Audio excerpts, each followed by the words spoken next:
Doing this for my friends because they can't. Okay. Tina, can you hear me, Tina? Shake your head. Okay, don't use that one. Do the step into the miraculous and then the hemp works. And then, so over the next few days, I'll edit those and change them a bit so we won't be so bored. Okay.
I got to show you what just came in the mail from HempWorks. Okay. Look, I want you to know that the shampoo and conditioner is fantastic. If you're not using it, you should use it. Yes. And then I'll tell you what else came today. My fruit gummies, the CBD fruit gummies. When you take them, each one is like 25 milligrams. They are fantastic for you and your body. I take them a couple of times a day. They help with anxiety. Do you take them? I do. I tend to forget that I have the gummies, but I take my CBD and other. Oh, you do, right? Right? You do. You take it. I have some CBD pills. Not pills. Oh, you have the capsules. I have the capsules. Yeah. Yes, I love the capsules. I also like the relief. This is a cream that we use to put on pain. So it's a topical cream, cooling. And so I use this all the time. I do too. So I'm so happy it came. And then I have the tinctures. And some people love using the tinctures, 500, 750, and 1500. So you can get more concentrated doses if you need higher amounts of CBD. Yeah, I have it in like 6 different flavors. Which I'm sending this up to my son. I love this stuff. It smells amazing and it's very luxurious. I guess that's the word I'd use. It's really luxurious. It's a top quality product with hemp, good for your skin, and enriches it. Okay? Yeah. So we love HempWorks.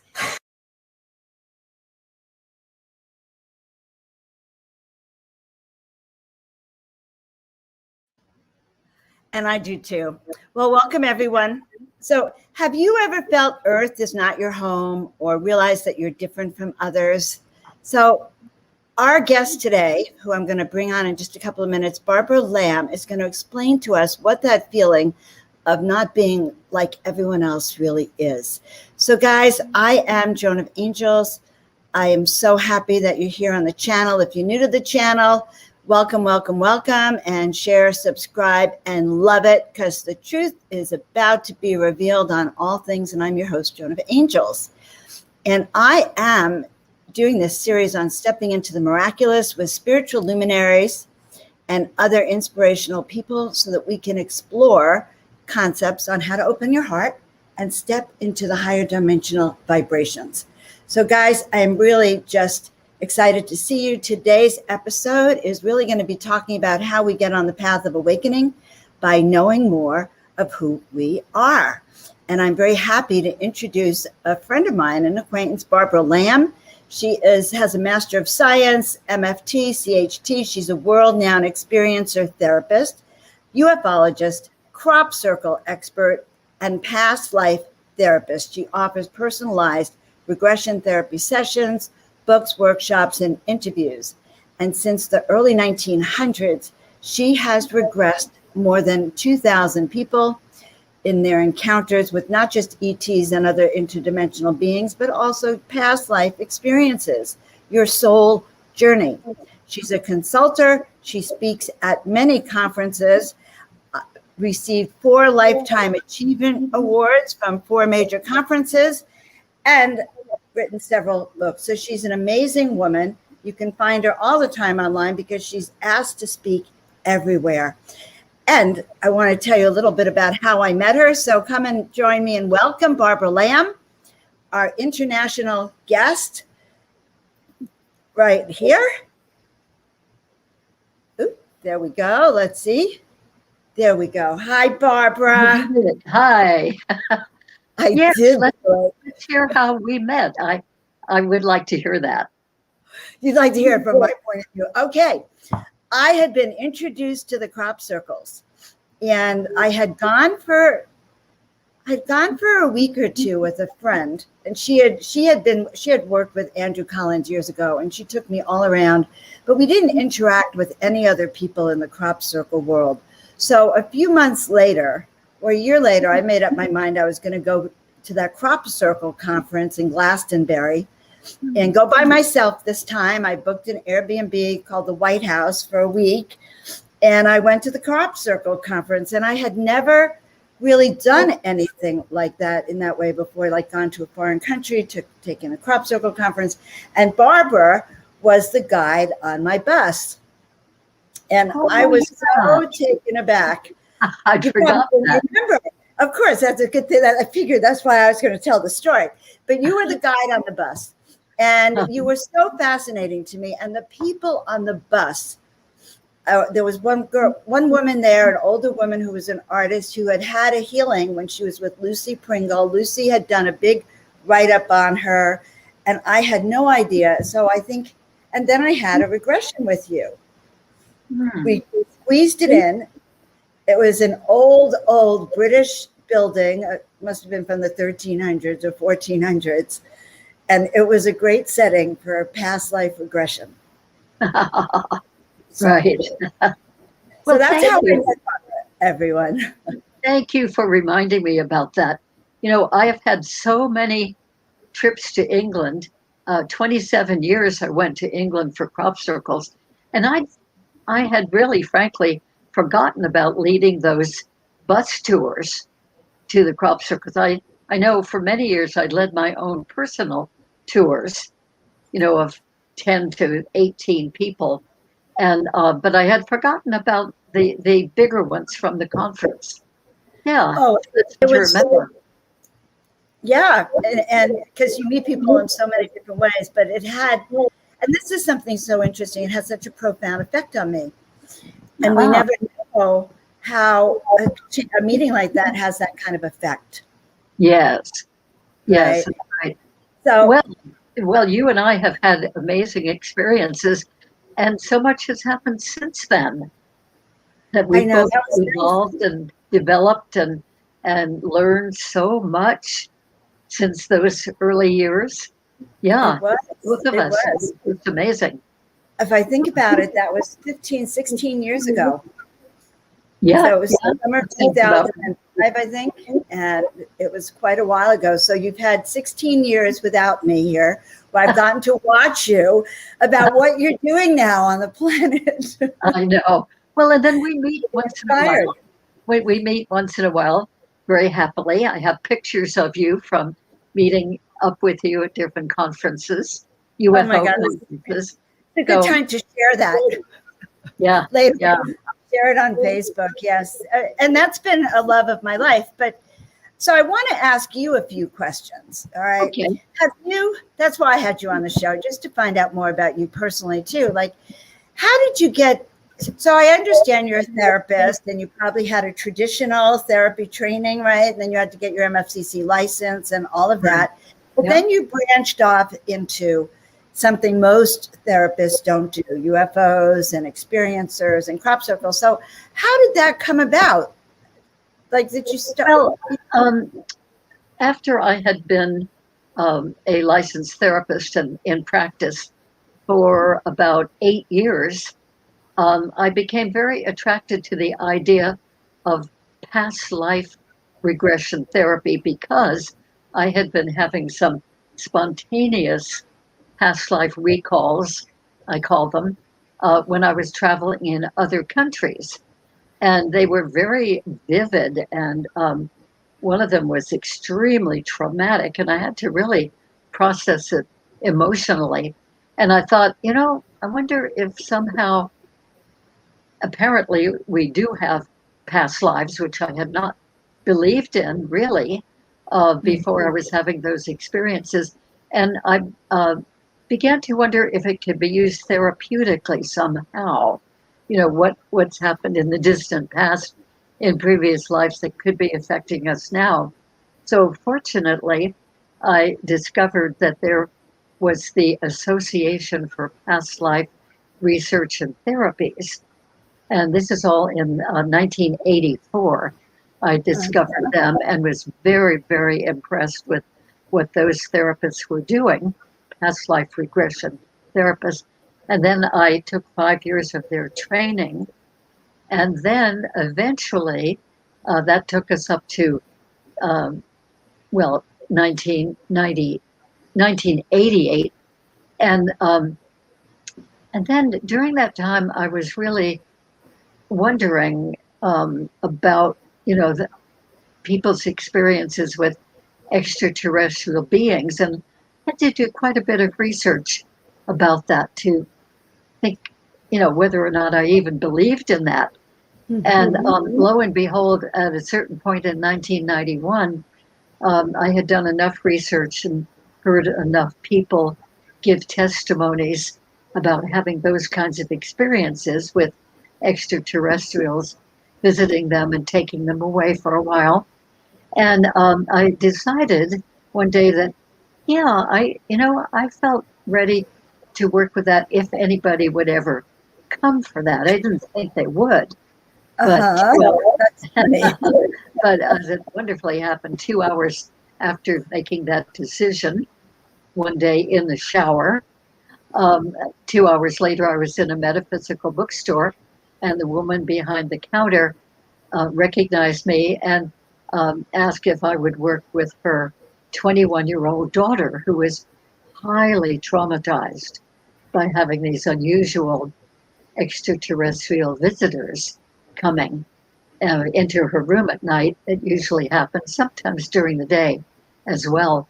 And she was really freaked out, having a very difficult time. So anyway, that young woman came to me, and we worked for 6 sessions, 6 regressions. And at the end of that time, she volunteered that she felt privileged and honored to be part of whatever these beings were wanting to do.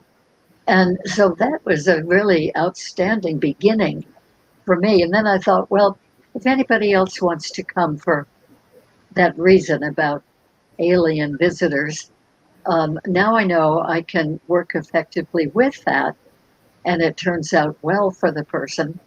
So then, I went off to England to do crop circles, and then when I came back, another woman came and I don't know how she heard about me. I was not public at all about doing this kind of work, but somehow she found out, and she came for the reasons of extraterrestrial contacts. And that work seemed to be very helpful. And then another woman a month later, and another one. And so it grew, and now it's been well over 2,040 people whom I've regressed to their extraterrestrial experiences. And not only that number of people, but some of them lived within an hour or so of me in Southern California, and they came for many regressions.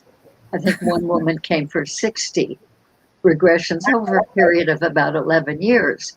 So that was a lot of people and a lot of information that really helped me to learn so much about this phenomenon, about the beings and their visits and their motivations and the different types of beings. I'm so fascinated. First of all, you probably don't even know that I studied for an MFCC license, and I have a master's in counseling. But I went into chiropractic because I didn't think I didn't know about the regressions, and I didn't think people would ever come to me. And so I went to become a chiropractor. Of course, I had to deal with people coming to me then, Sure.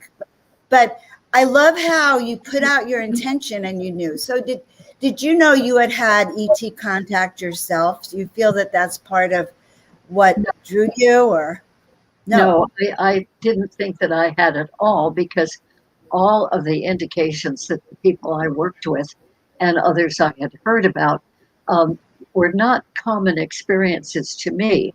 I never had been aware of visitors in my room at night, or anything strange, or having missing time, or unusual markings on my body, as so many people do have when they have extraterrestrial contact. So I considered myself completely a non experiencer. I like to call the people who experience these things experiencers rather than call them contactee or abductee, because contactee sort of implies that, oh, it's all wonderful and light and the beings are all absolutely incredible. And on the other hand, abduction and abductee um, sort of definitely suggests that this is a really across the board negative, horrible thing. And I think the fact is, really, the reality is that because there are so many different kinds of beings out there that come to us and do various things, and they all have their own individual agendas. So one species will come to people and they will be more scientifically oriented. They'll seem to be more self serving, and they want to study our bodies, our physiology, and learn a lot about us. They want to study our emotions, mostly for their sake, for their interest, not, not to help us. However, there are a number of other species who come and take people for an hour or two, but they are much more benevolent, and they do wonderful things with people, like teach them many psychic skills and inspire them to do really good work in the world, and teach them how to heal other people and animals here, and many, many things that are really wonderful benefits of knowing them. And very importantly, a number of those different species of beings actually physically heal people, even of life-threatening conditions, heart attacks and cancer and all kinds of different problems that we have been healed by extraterrestrials. So there's a really big variety. That's why I call all people who have these experiences, I simply call them experiencers.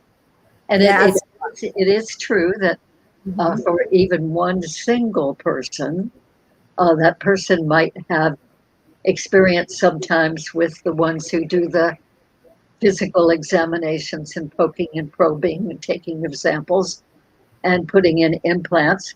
And they, are not happy about those experiences. Although, as they come to understand it more, they develop a more accepting feeling about it. And then the same person might, on other occasions, have some of the really, really benevolent, unconditionally loving extraterrestrial beings coming to them.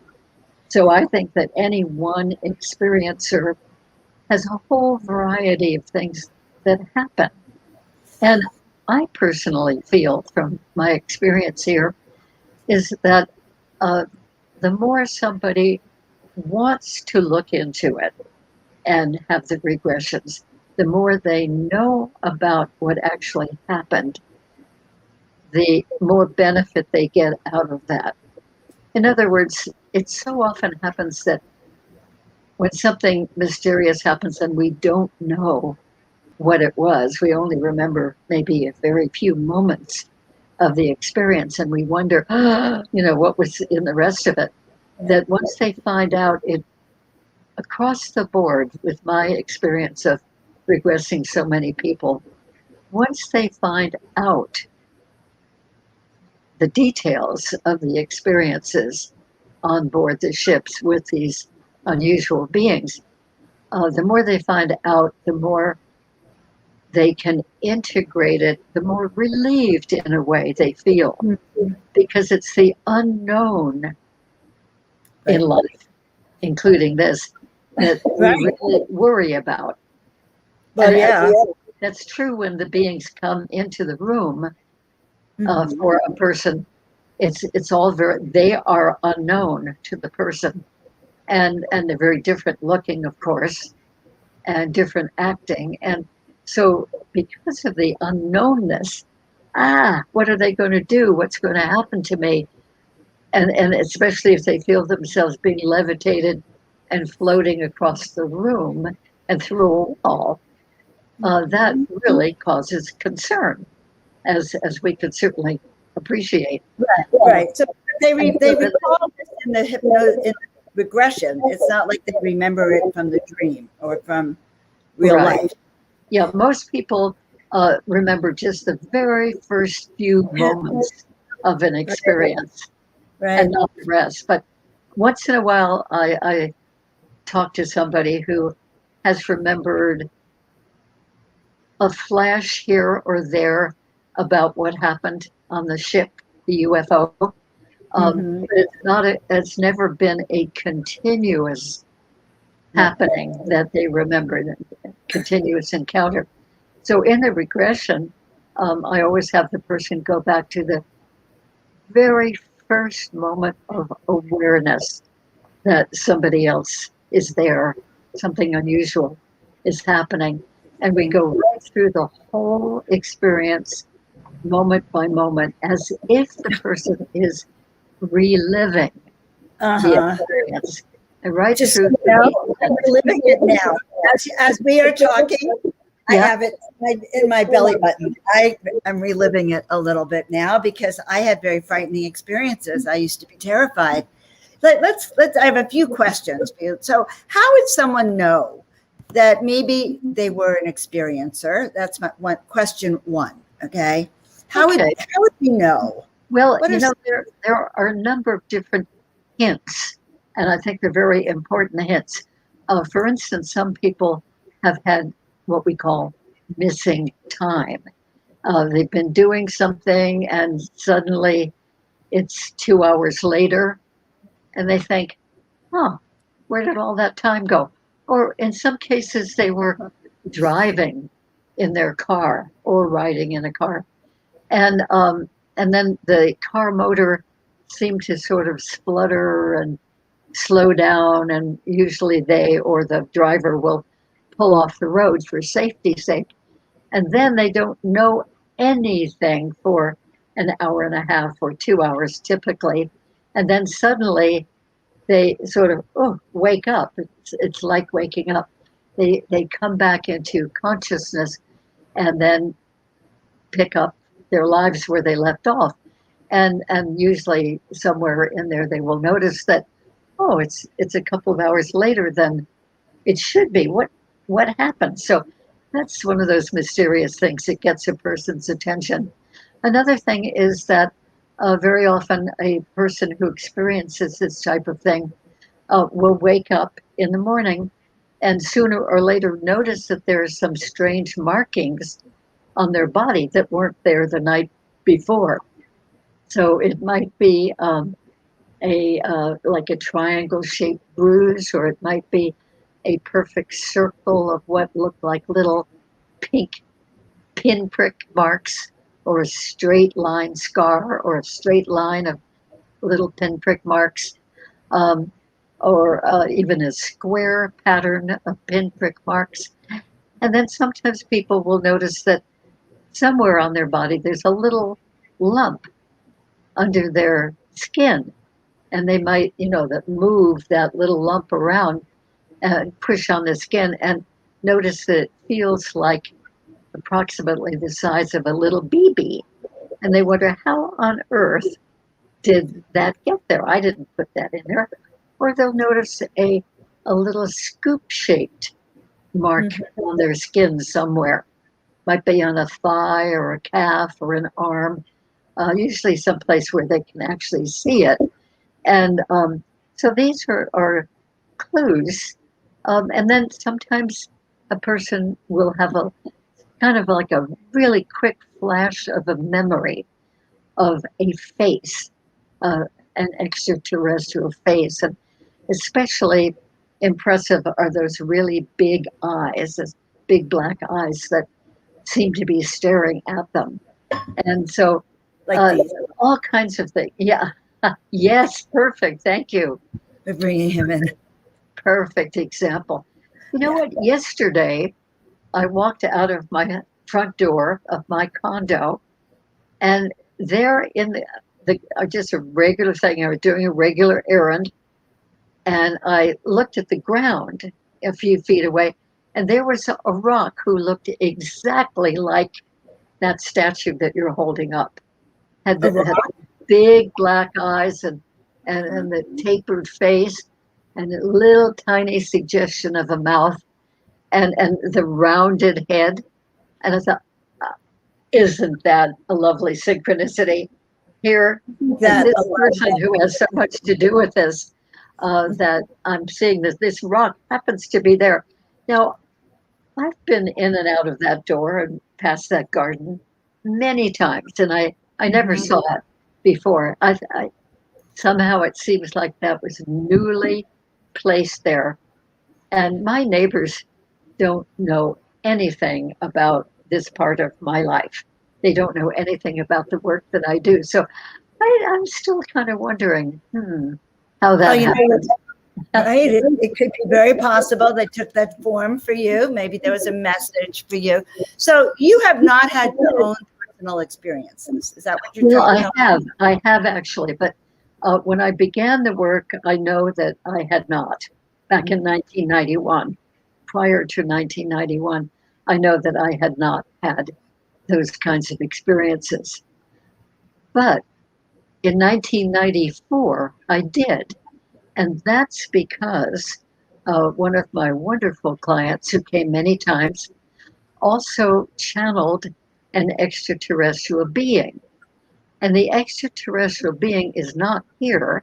He's way out there on a planet which we call Antares.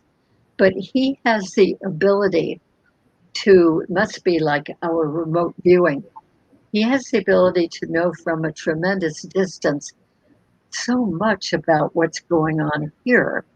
And he knew that I was very, very involved in researching the crop circles and that I would be going that particular year, 1994, for my fourth year, and was very excited about that. So in the channeling in January of that year, he told me that if I wanted to, when in England that forthcoming summer, that I could be taken for the making of a crop circle. And Wow. yeah, and Wow. that was really a surprise. And took me 6 months to decide within myself because I'm a big chicken, really. I just didn't know what to expect, whether it would be safe or not.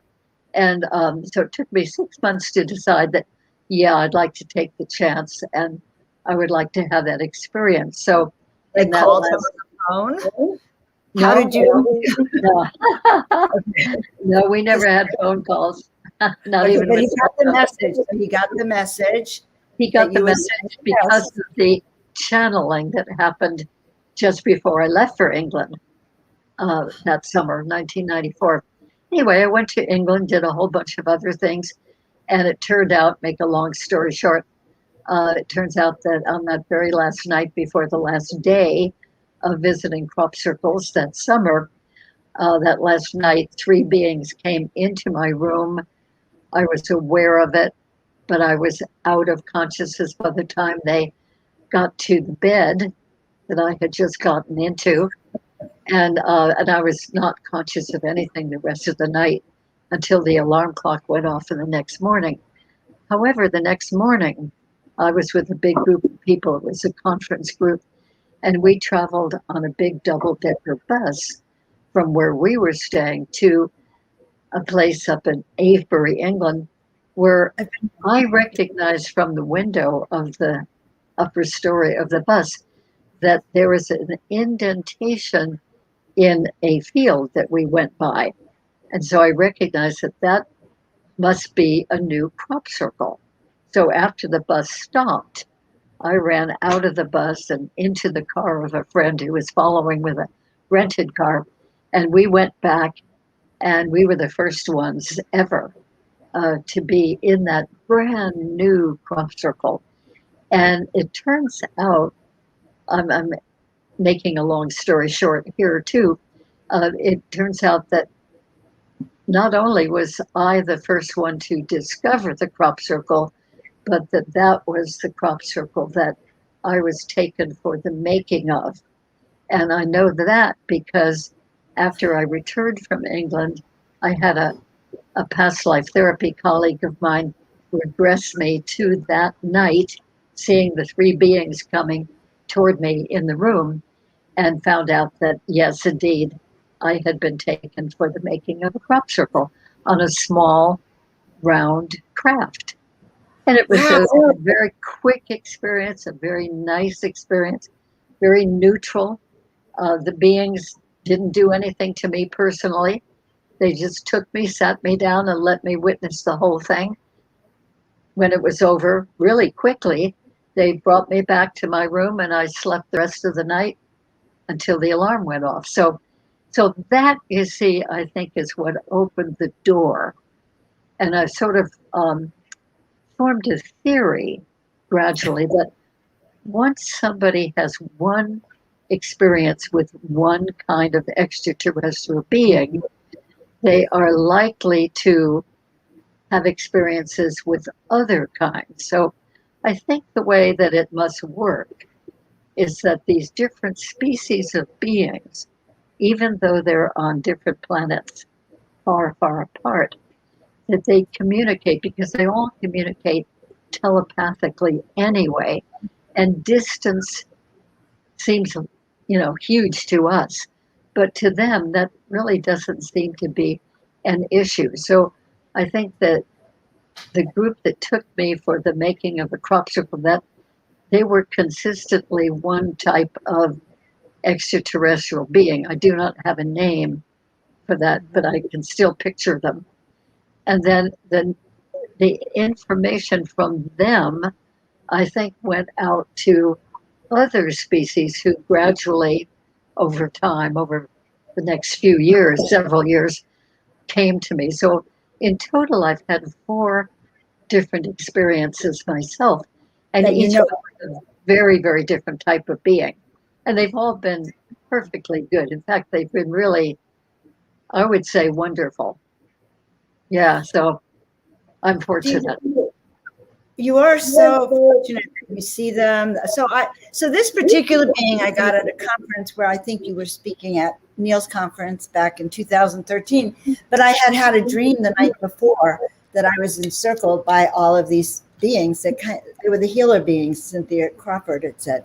But yeah, I think that do you feel changed by that experience? I want to talk about maybe some of the personal changes that could happen to some, like, for instance, I feel ever since I've had contact myself, I feel smarter. I feel like I have a better perception of what's going on, almost like I could see, I have more clarity, and I am so much more clairaudient, Yes. connected to messages. I receive more, I channel, I started painting, direct channeling. So just curious to know, are those common symptoms, and what have you noticed? Yes, well, and I really appreciate your sharing all that too, Joan. Yes. My life. That's why we're talking. Right.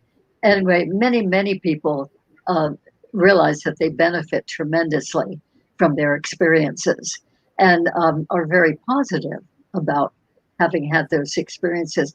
What you mentioned about the clairvoyance and understanding things and so forth does happen to many people, that they are taught these skills or maybe even given these Right. skills and the ability to know so much more.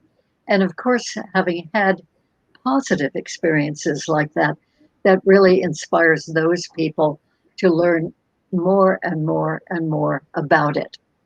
And I do also have to balance that out a bit by saying that not everybody has experiences with those kinds of beings, who are so helpful to us, so benevolent.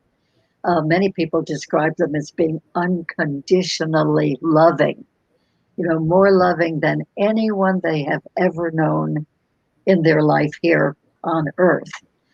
So that does happen for many people. And then many people, have the other kinds of beings come and where they do not experience it so positively.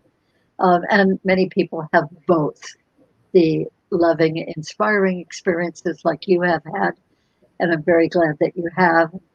But they also have some of the other kinds which seem to be more for the benefit of those beings Right. Yeah, rather they're than more. for the benefit of them. Yeah, But no. really, again and again, even saying that, I want to hasten to add that so many people I know, from having worked with them and then knowing them in other ways too, so many people have had remarkable healings, physical healings from these extraterrestrial beings.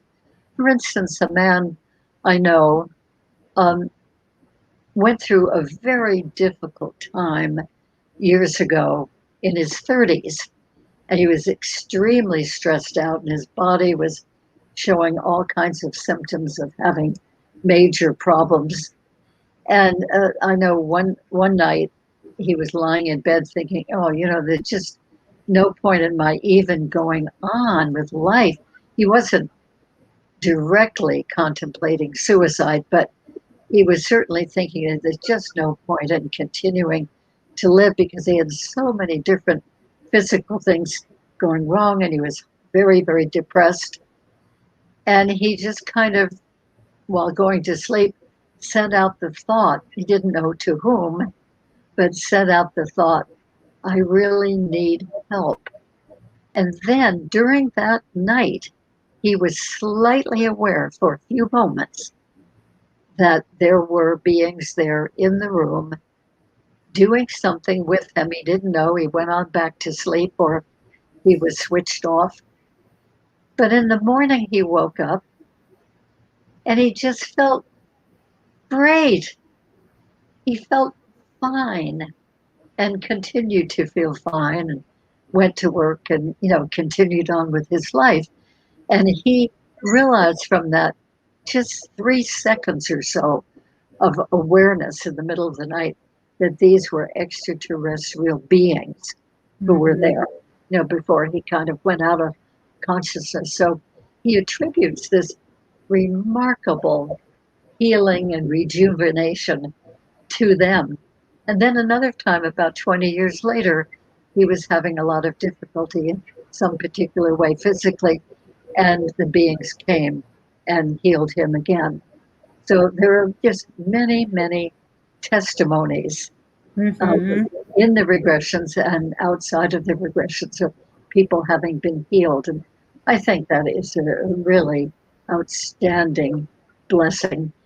And Yes. I certainly wish that more of us had the ability to do that kind of healing like they do with us. That would be great. Right? That would be great.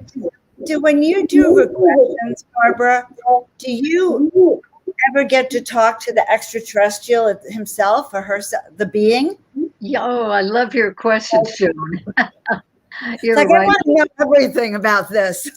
I would be a regressionist at this point. This is very fascinating to me. So you speak directly to them. Maybe you still will. Who knows? Yes, very often it happens that when I'm doing a regression, so it's the other person's experience that we're visiting, Right. reliving. And if the person, for instance, is on a medical type table and the beings are doing something, usually in that case, they're doing some kind of improvement of the person's physical system. But anyway, before they realize that it is benevolent, they worry about, oh my gosh, what's happening? I can't move. I'm lying on this cold table and these strange beings are around me. and they're, you know, poking and probing and doing various things, and they might or might not seem to be doing one particular kind of procedure somewhere on the body. And so very often I will say to the person, would you like to know what they are doing and why? And usually the person will say, yes, I would like to know. And I say, well, you can ask them and they will answer you. And I say that with surety because it's happened with so many previous regressions. And so I say, you can ask out loud with your words, or you can ask in your mind. And very often they'll just ask in their mind, just with their thought, like, what are you doing? And, you know, how is this supposed to affect me? And then there'll be a few moments of silence. And then they will say, oh, they're saying that, like, for instance, they're healing a problem that I have with my liver that I hadn't even known that I had. I knew hadn't been feeling well in certain ways, but I didn't know that I had a liver problem, and that they have discovered that, and they are doing some processes to heal that, or whatever the situation was with the person. The beings will explain what the condition is that they have discovered in the person, and they explain what they are doing to remedy that situation. So when that's going on and they're in communication telepathically with the beings, and incidentally, most of us don't know that we have telepathic abilities, but in these regressions, people discover they do. They certainly hadn't known that before. But anyway, in that part of the session, sometimes it will happen that the beings, the extraterrestrial beings with the person, will say something to me, and they'll use my name. They'll say, Barbara, we want you to know, and whatever their message is. So it doesn't go on for a long time, but it might go on for 2 or 3 minutes or so, in which they are acknowledging gratitude that I have brought this person into knowing about their connection with these particular beings, and into knowing what's going on, and especially if the person is being helped, which in all of these cases they have been. Right. That they want the person to know that they are being helped by these particular extraterrestrial beings. So basically, the messages for me have been approving and really promoting that I continue to help people to know what's happening when they're having experiences with extraterrestrial beings. And also, not only that, but some of them have really been expressive about my speaking publicly, as I'm doing right this minute, about the beings and some of the many things that they do with humans. So, are there things they want us to know that they're telling you right now? They want us to know. What do they want us to know? Yeah, because for instance, in 2008, I had an experience, which I certainly did not expect, but Nadine Lalich and I had just finished writing a book, which we call Alien Experiences. That's available also. And it was about 25 cases that I had taken from all the cases that I had worked with. 25 cases of very different kinds of things that happen to people in their extraterrestrial experiences. Thank you. I will now immediately switch to. Let's talk about this book, because this is your latest book. And this is the latest book. Yeah. And tell us about this one. This is unique because, as far as Mary Edwards, my co-collaborator and illustrator, and I know it's the only book in existence, as far as we know, that really talks about real extraterrestrial experiences that children have. So all of these stories and pictures in the book come from real accounts from real children I have either regressed or talked in detail about. Because some children remember a lot of detail about their extraterrestrial encounters, and some remember a little bit here and there and need the regression and are old enough to have the regression so that I have regressed them to their extraterrestrial experiences.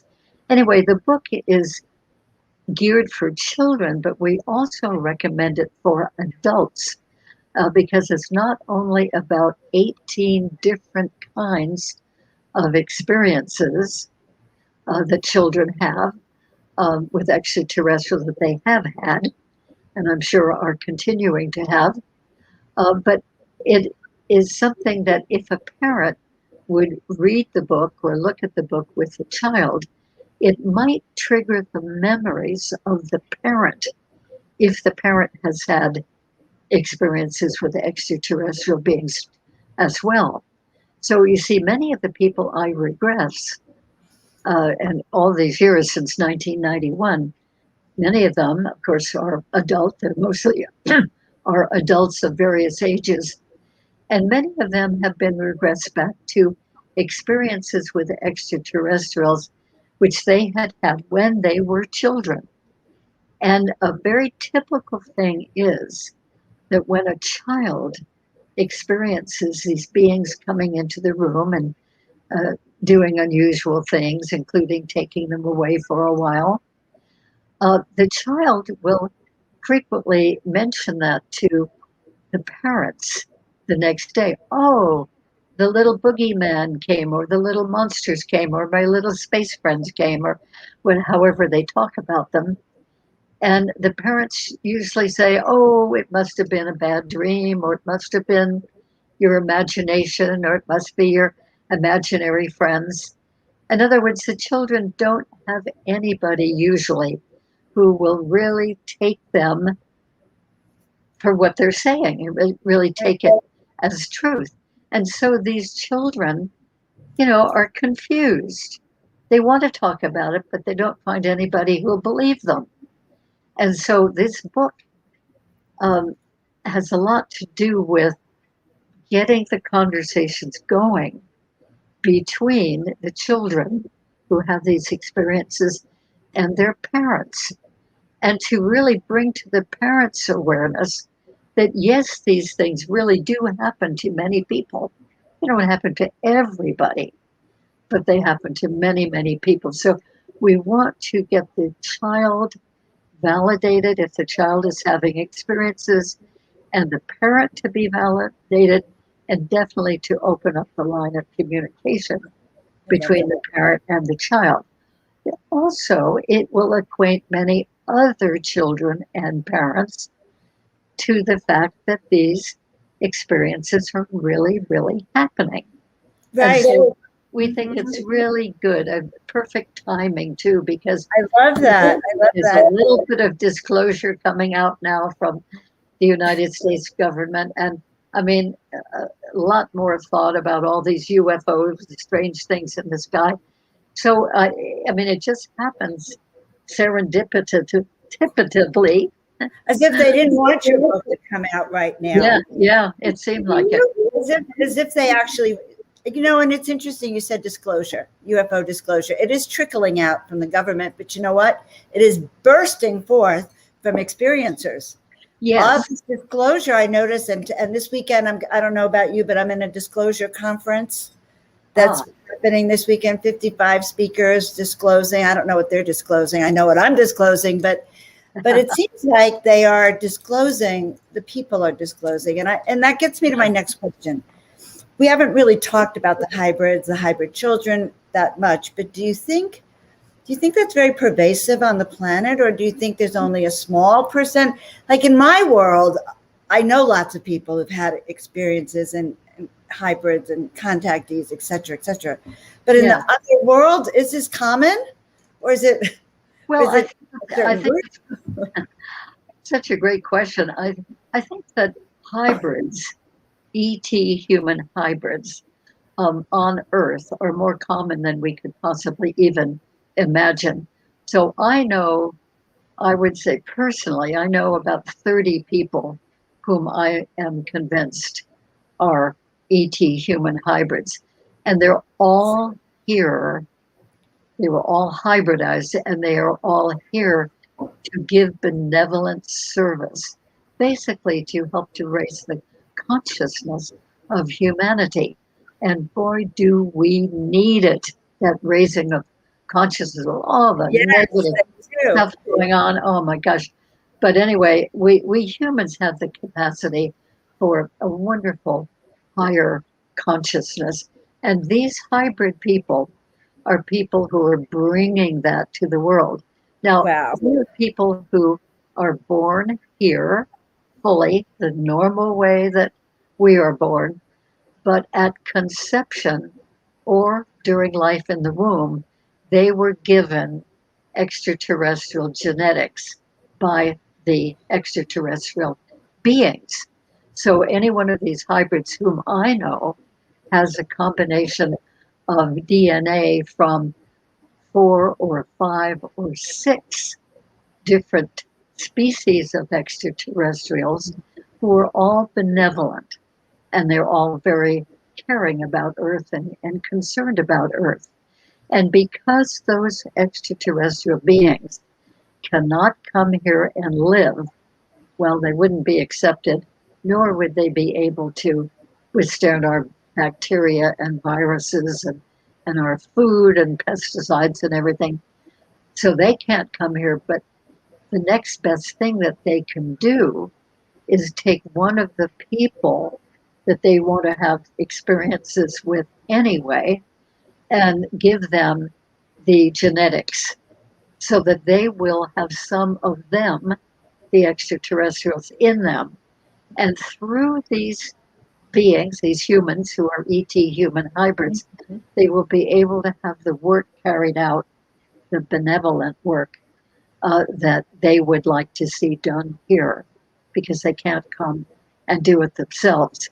So all of the hybrids I know have lots and lots of experiences with those beings who gave them their DNA. And they really love these visits. They love these beings. And it turns out with many of them whom I know very, very well, that in previous lifetimes, some of the previous lifetimes, they were humans, of course, but in some previous lifetimes, they were each one of those species, different lifetimes, each one of those different extraterrestrial species. They were extraterrestrials themselves. And so the extraterrestrials who gave them the DNA in this lifetime and who visit them frequently, they feel to the person, the hybrid, they feel like family. And every one of the hybrids I've known well has said, independently of all of the others, they've said that they always felt from the very beginning of life, always felt like their real family was not their biological family who they were growing up with, but they were the extraterrestrial beings, that few kind of extraterrestrial beings out there in space. And they all expressed that they felt like their real home was up there in space. I can believe that. And they feel like that one of the signs, they feel like they don't belong here. And it is interesting. I've seen a lot of people, not a lot, but I could tell when I see someone who looks like a hybrid. They have a very thin face, almost like purity. There's like a pureness in those faces and in the eyes. And they just seem so clearly not human to me. Yes, very frequently, not always, but very frequently, they have eyes that they look like human eyes, but they're a bit bigger. They're Right. bigger than most Go for of the our face. eyes. Yeah. Yes. And they Yeah. penetrate, and there's a purity. So I'm learning that this is pretty widespread, do you think, across the planet then, that these encounters are happening, that babies are being born here? Do you? Well, we definitely know that people having extraterrestrial encounters, that is a worldwide phenomenon. Probably in all countries, there are people who are visited, taken away by the extraterrestrial beings.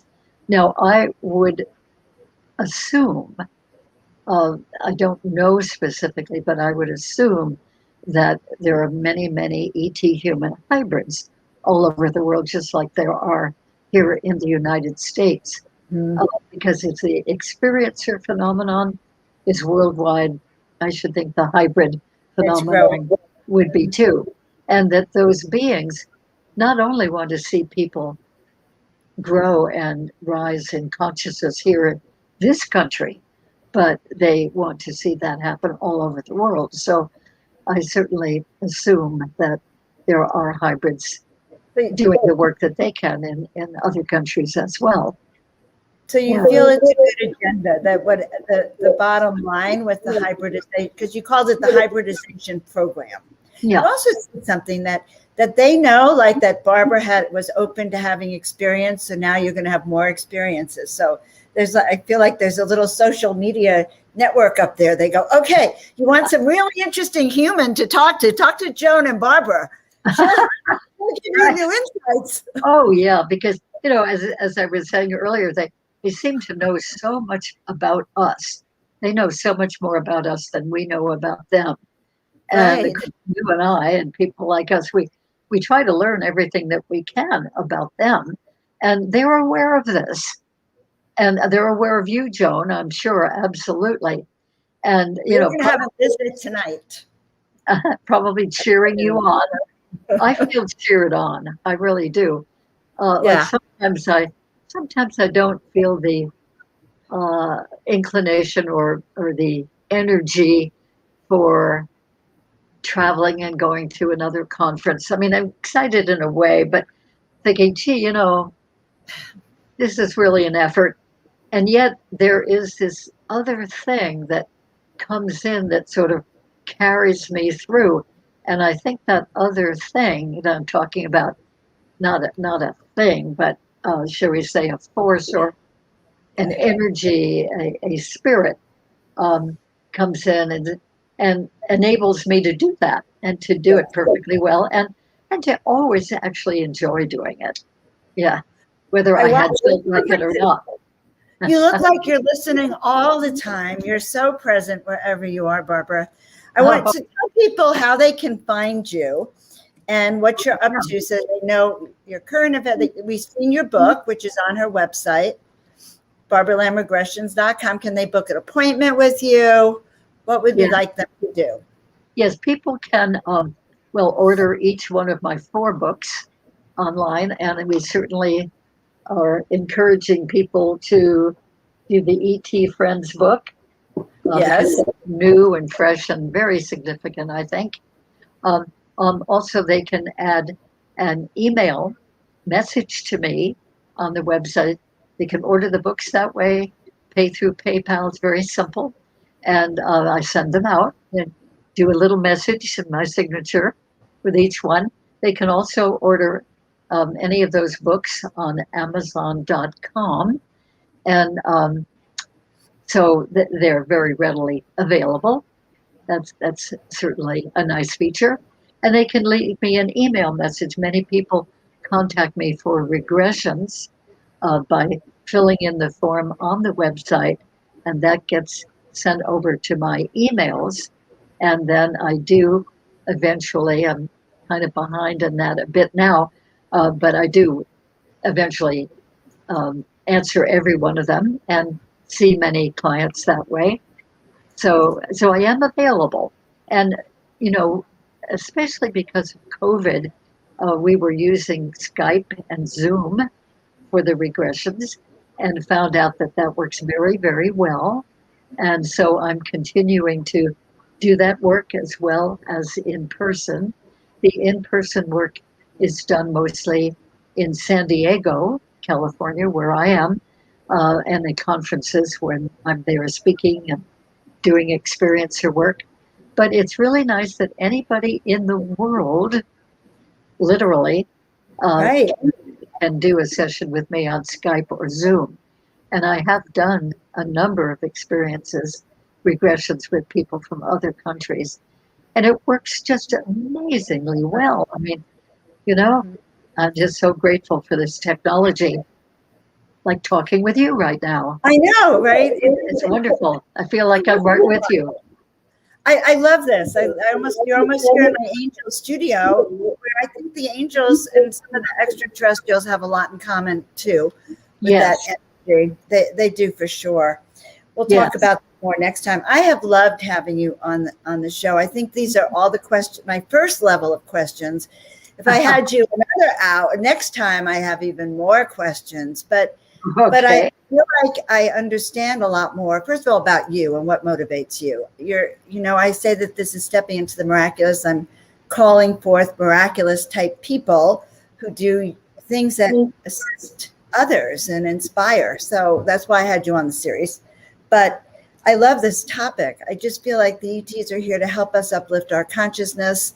Those of us who are privileged to have this kind of contact, we are lucky and fortunate, and it is a miracle in so many ways, which Yeah. you've been describing. So this has just been beautiful. You are doing wonderful work too, Joan, in bringing all this out. And, you yourself are such a lovely example of all of this and these finer beings being in the universe and contacting us and bringing out all this information through other people as well. So that's It great. is- You're very much a part of this. I am very much a part of it. I've had my own little role in it, my own 10 acres, and I'm very much of an intuitive, and I do readings for people. I help you look at who you are, why you're here, and Good. sort of see the whole big picture as well. We have Omar, by the way, who I am interviewing. This is great, Omar, because now I could tell everyone that I'm interviewing you tomorrow, and we're going to have a great time. Love Omar. Omar's doing, and you'll find out tomorrow, everyone, all about the Disclosure Conference this weekend that Omar has put together with 55 great speakers. So there it is. Could you tell a little bit more about that? About how a person could get, is it an online conference? It is an online conference. And oh my goodness, why don't I have the link right in front of it? Can you post a link right in front of us, Omar, so that it gets back up here so we can show it before I release Barbara from our screen? All right. Guys, it's a 55 speaker conference, Friday, Saturday, Sunday, Monday. I am speaking on Sunday at 10, and I'm interviewing two amazing plant medicine people, Disclosure that way, also on Sunday. So from 9 to 11, up, and there you have it. He came on just to ask you to speak this weekend. Barbara, I have one spot open if you'd like to participate. Okay. There you have it. Okay. Sure. And now he has posted it for all of us. And we'll take a peek at that. Eventbrite, total disclosure tickets, guys. And we'll have to see if we can cut and paste that also. Well, this has been wonderful, Barbara. So I'll get to see you at the conference this weekend. All of you guys, you just saw history in the making. This is how great conferences happen. Just like this, where the speaking get picked up. Omar, and guys, I'm going to be talking with Omar tomorrow, so you'll find out why he's all into disclosure and what that means. So it's going to be a wonderful addition to what Barbara has said. Oh, good. Barbara? So, okay, I will get your email from Joan Hangarter. That's good. Yeah, I'll hook you up. You are speaking this weekend. Wonderful. All right, thank you, Omar. Thank you. In fact, thank you to everyone. Anyway, thank you, Barbara. If you want to wait around till we've closed out the show, we could chat for a few minutes. I'd love it. Guys, Barbara is amazing. If you feel called at all, if you feel any part of you is not like the rest of the human race, which I know all of you who are listening feel that way, then Barbara has a lot of wisdom for you, right? All right. Thanks, Barbara. We'll see you next time. Joan. Oh my God, was that amazing and wonderful? I'm just so wonderful. I have never interviewed Barbara before. In fact, I'm just getting my own courage up to step into the miraculous and bring you all of these amazing people. So I'm so excited to see all your comments, your feedback, that you've been loving the show, loving Barbara. And tomorrow you hop back on, you'll see Omar. And so share us out with your friends. If you're new, please like, subscribe, and share. I know you heard it a lot. If you like our hemp works, check it out as well. And I am now going to be teaching and launching my new intuitive ninja class, where you can learn how to use the superpowers that our extraterrestrial friends have shared with us. Because I actually believe, and I know, that over the years, the more I've been connected to these other beings and allowed that consciousness to come through me, the more my connection to the divine has happened. So this intuitive class, you will probably love if you have had any of these experiences. Anyway, I am fantastic, Omar, but that's because of the people around me. So I appreciate that. Anyway, check out my website, joanofangels.com. Like, subscribe, and share, and we will be stepping into the miraculous with you all tomorrow. So have a great and fantastic day.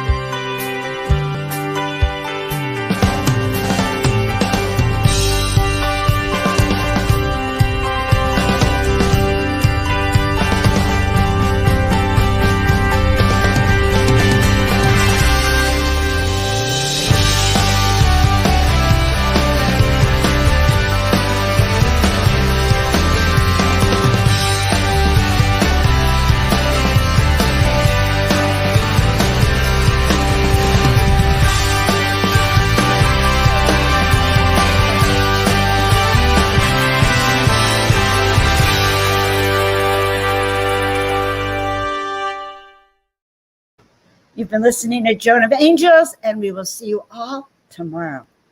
Have a wonderful week.